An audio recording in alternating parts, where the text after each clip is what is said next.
Salut, chers panafricanistes, chers surfeurs, youtubeurs et puis commettants en pleine émergence africaine, c'est le Banin de Yingui. Alors je suis à vous ce soir pour parler, n'est-ce pas, de cette interdiction de l'usage du téléphone portable dans les bureaux de vote le 7 octobre prochain en ce qui concerne l'élection présidentielle. Alors cette interdiction a été rendue publique aujourd'hui par Elecam.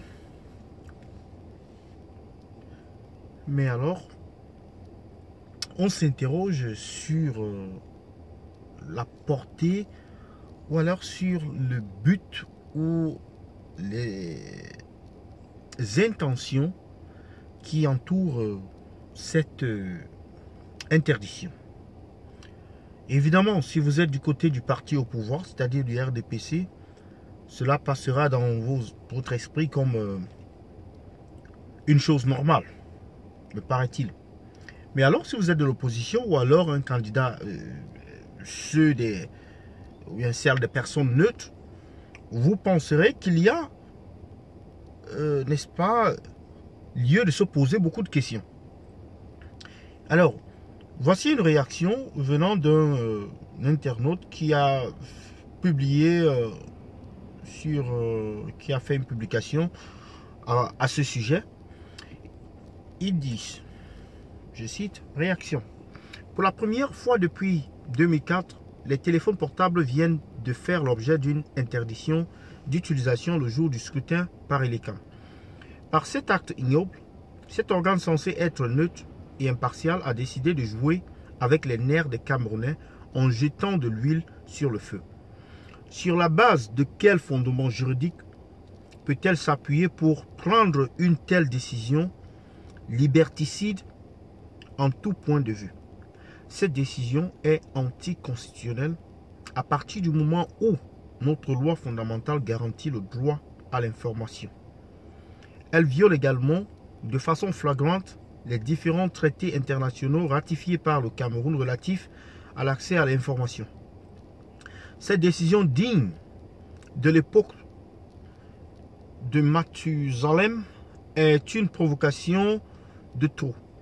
J'exhorte plutôt les Camerounais à ne pas oublier leur téléphone portable dès qu'ils quitteront leur maison le 7 octobre prochain pour se rendre dans les bureaux de vote et d'y rester jusqu'à la fermeture totale des bureaux de vote. La falsification des PV manifestement programmée et planifiée par les organisateurs de cette élection présidentielle sera combattue avec la dernière énergie. Cette forfaiture indigeste ne passera pas.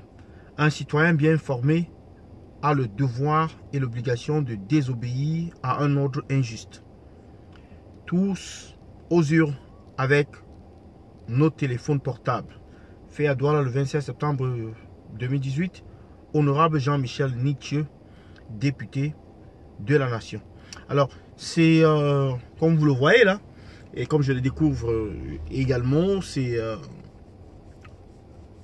Jean-Michel Nietzsche qui a produit donc cet élément. Il faut dire que cette information ou alors cette interdiction s'ajoute à celle d'Internet qui sera suspendue, dont il y a eu des fuites à ce sujet déjà par le passé. Maintenant, on parle de téléphones portables qui ne seront pas permis. On a également parlé la dernière fois que les résultats ne doivent pas être publiés sur les réseaux sociaux ou alors que des sondages ne doivent pas être faits sur les réseaux sociaux.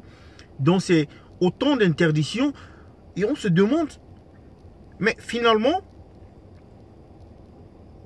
comment est-ce qu'on compte contrôler le vote? Comment est-ce que les gens pourront savoir que les résultats qui sortent des urnes sont authentiques?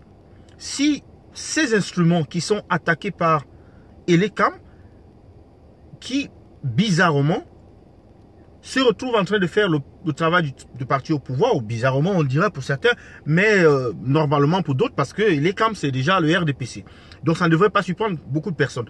Mais ceci c'est osé. Et les partis d'opposition doivent être unanimes là-dessus et donner des consignes pour que leurs scrutateurs puissent entrer dans ces bureaux de vote avec leur téléphone portable. Sinon, ils boycottent le vote, tout simplement. Donc, c'est ce que je soumets à votre attention aujourd'hui. C'est le Banin de Yingui. Merci.